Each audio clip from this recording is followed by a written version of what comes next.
सुलभ Srivastava ABP news के पत्रकार एबीपी गंगा के पत्रकार की हत्या की आशंका जताई जा रही है और प्रियंका गांधी वाड्रा ने ट्वीट किया है, शराब माफिया अलीगढ़ से प्रतापगढ़ तक पूरे प्रदेश में मौत का तांडव करे, उत्तर प्रदेश सरकार चुप। पत्रकार सच्चाई उजागर करे, प्रशासन को खतरे के प्रति आगाह करे, सरकार सोई है। क्या जंगल राज को पालने पोसने वाली उत्तर प्रदेश सरकार के पास पत्रकार सुलभ श्रीवास्तव जी के परिजनों के आंसुओं का कोई जवाब है? ये ट्वीट किया है प्रियंका गांधी वाड्रा ने और ये ट्वीट करके सुलभ श्रीवास्तव की मौत का मुद्दा उन्होंने बनाया है और सरकार को घेरा है, सरकार से सवाल पूछे। प्रियंका गांधी वाड्रा का ये ट्वीट है और हमारे दो सहयोगी लगातार हमारे साथ बने हुए हैं। अनुभव हमारे साथ हैं, मोहम्मद मोइन हमारे साथ हैं। मोइन, अब आपके पास आना चाहता हूं क्योंकि एडीजी जोन से जब हमारी बात हुई तो वो तो कह रहे हैं कि उन्होंने परिवार के सदस्यों को फोन किया है। तो क्या आपकी बात हो पाई परिवार के सदस्यों से कि क्या आखिरी वक्त में उन्होंने फोन किया था? अगर बात की थी तो क्या बात हुई थी? जब अस्पताल उनको ले जाया गया तो उस वक्त कौन कौन उनके साथ था?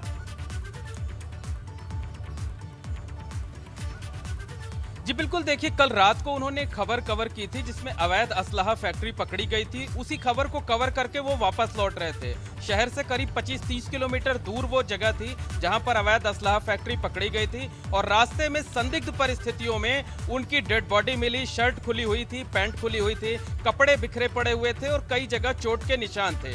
निश्चित तौर पर कहा जा सकता है कि किसी ने देखा नहीं कि आखिर हुआ क्या कुछ, लेकिन जिस तरीके की आशंका सुलभ श्रीवास्तव ने जताई थी और जैसा हमने पहले भी बताया कि जिन शराब माफियाओं का उन्होंने जिक्र किया था उनसे पुलिस के गठजोड़ का खुलासा 2 महीने पहले ही हो चुका था।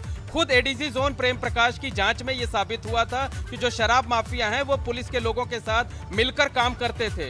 उस मामले में सिपाही से लेकर एडिशनल एसपी तक के खिलाफ कार्रवाई हुई थी। तो निश्चित तौर पर प्रतापगढ़ पुलिस से अलग हटकर किसी दूसरी एजेंसी या दूसरे जिले की पुलिस से इस मामले की जांच होनी चाहिए। निष्पक्ष और पारदर्शी जांच होनी चाहिए। परिवार वालों का बयान दर्ज किया जाना चाहिए। सुलभ श्रीवास्तव ने जो लेटर भेजा था उस लेटर को संज्ञान में लेना चाहिए। तभी दूध का दूध पानी का पानी हो सके और तभी मौत का जो सच है वो उजागर हो सकेगा। क्योंकि जो परिस्थितियां हैं उसके हिसाब से ये जरूर कहा जा सकता है कि सुलभ श्रीवास्तव ने जो आशंका जताई थी उसके 24 घंटे बाद ही उनकी संदिग्ध हालत में मौत हो जाती है। तो निश्चित मौत जो है वो सवाल खड़े करने वाली है और इसमें किसी बाहरी एजेंसी से या किसी दूसरी जिले की पुलिस से जांच कराया जाना बेहद जरूरी है। इतनी जल्दबाजी में किसी नतीजे पर पहुंच पाना कतई उचित नहीं है। बिल्कुल ठीक है आपने मोइन।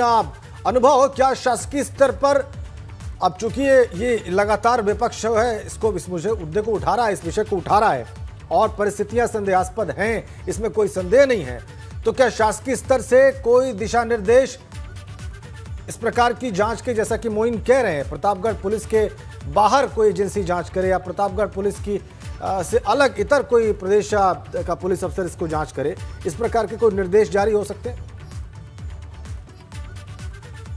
देखिए, अभी तो कोई निर्देश ऐसे जारी नहीं हुए, लेकिन एक जो बात अभी प्रेम प्रकाश जो एडीजी उन्होंने जो बात कही कि सुलभ ने खुद फ़ोन किया था, जबकि प्रतापगढ़ के जो एडिशनल एसपी हैं उनका जो बयान आया है उसमें साफ तौर पर वो कह रहे हैं कि दरअसल जब सुलभ वहाँ पर गिर गए उसके बाद जो लोग गए, जो लेबर गई, उसने उनके फ़ोन से कॉन्टैक्ट लिस्ट को देखकर कुछ लोगों को फ़ोन किया। सुलभ ने तो किसी को फोन किया ही नहीं, वो तो इस हालत में थे ही नहीं और शायद तब जान बची भी नहीं थी। लेकिन जो बयान अब वो दे रहे एडीजी उसको देखें और जो एडिशनल एसपी ने बयान दिया है उसमें तो वो कह रहे हैं कि कॉन्टैक्ट लिस्ट देखकर कुछ लोगों ने फ़ोन किया और उसके बाद जो साथी पत्रकार गए थे उस कवरेज के लिए लालगंज में वो वहाँ पर पहुँचते हैं। तो यहीं पर कंट्राडिक्टरी हो गया है। और इसके अलावा जो बात आपने की, देखिए शराब माफिया के खिलाफ जो खबर की थी उसी को लेकर लगातार आशंका जता रहे थे सुलभ, और उसके बाद आप परिणति देखिए क्या होती है।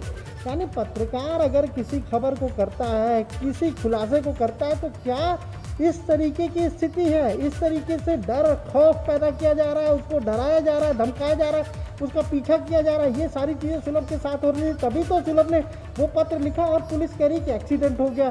बिल्कुल बिल्कुल बिल्कुल बिल्कुल बिल्कुल ठीक, बिल्कुल बिल्कुल वाजिब बात कही आपने अनुभव कि इस प्रकार का एसोसिएशन पुलिस और माफिया के बीच में है और डराने धमकाने के बाद ही मजबूर होकर सुलभ ने वो पत्र लिखा और उसके बाद भी ये लैकलस्टर अप्रोच पुलिस का वहां पर साफ साफ समझ में आया। आप दोनों का बहुत धन्यवाद।